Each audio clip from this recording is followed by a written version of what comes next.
Hello viewers, today you join us for a very interesting insight to the values of God and how we identify His wisdom and truth.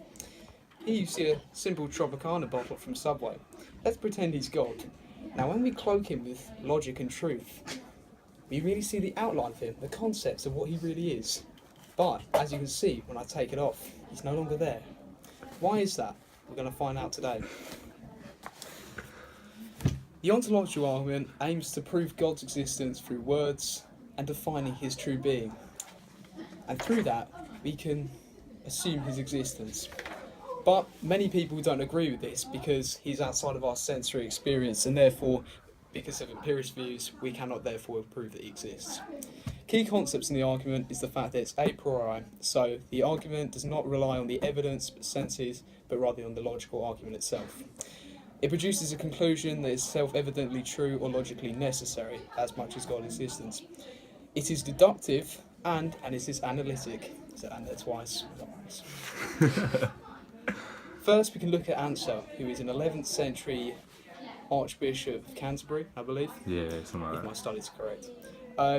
He says that God is that than which nothing can be greater conceived of. And if that's true, then technically, even if he doesn't exist, and that's his definition, by that sense we can also say that he does exist because that is his definition. It's very complex. Stop doing that with the fucking camera. Yo, get some close-ups. Welcome to my crib. We can cut this bit out. Yeah, we will. Yeah, that's cool. In response to Anselm's argument, you have philosopher and scholar Gornilo, who has his Gornilo objection. In this, he states that, much like how we say that God exists through words, he tries to prove that an island exists through words as well. What are you doing? Nothing, no. You zooming in on Tom? No. I'm sorry. Yourself.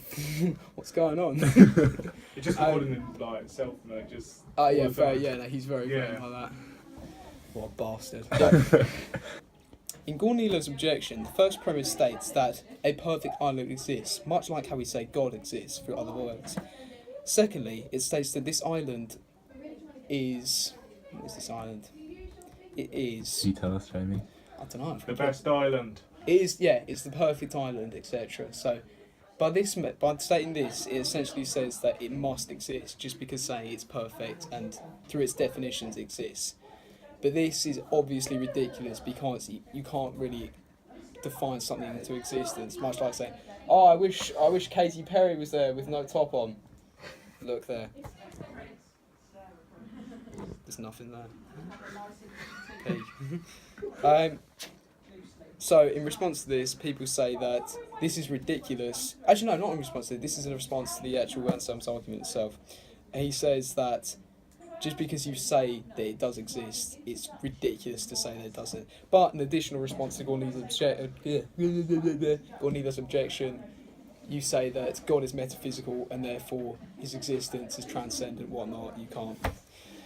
It's beyond our logic. Let's tuck into some knowledge. Oh my god, I can't believe you said that. Yeah. Descartes. In Descartes' on don't zoom in. You're out. He's the mind behind the project. Alright. So in Descartes' ontological, I can tell you were doing. I'm not fucking zooming in. special I effects swear. or something. Yeah. Right. Okay. So in Descartes, you've got. I'm still recording, it's 20 seconds. Right. Descartes says in his ontological argument that the. Okay. So beginning with, in the first premise, he states that nothing comes from nothing, and through this principle, a cause must be greater than its effect.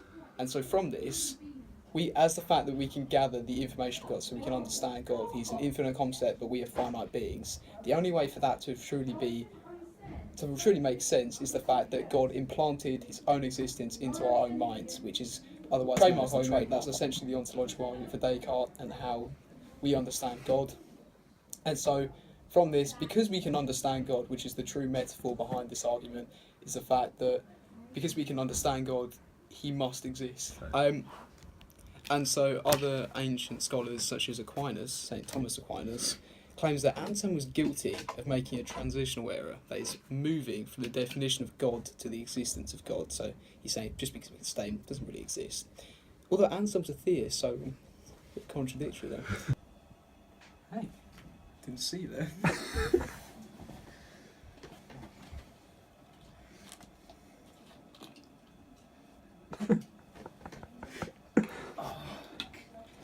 Good OJ.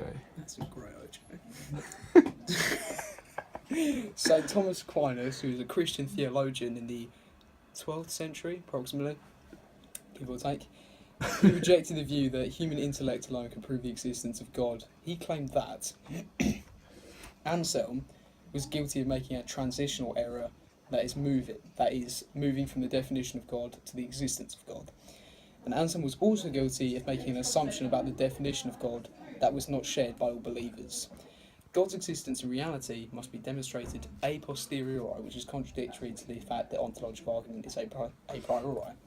And this also takes a stance of empiricism, saying that, much like in religious experiences, you must have first-hand knowledge of God to really understand that He exists, not through just defining Him through words, so not a priori. And I think we can indeed include there. It's been an exciting week, guys. Maybe you can join me next week where I'll be discussing why politics is wrong. Really.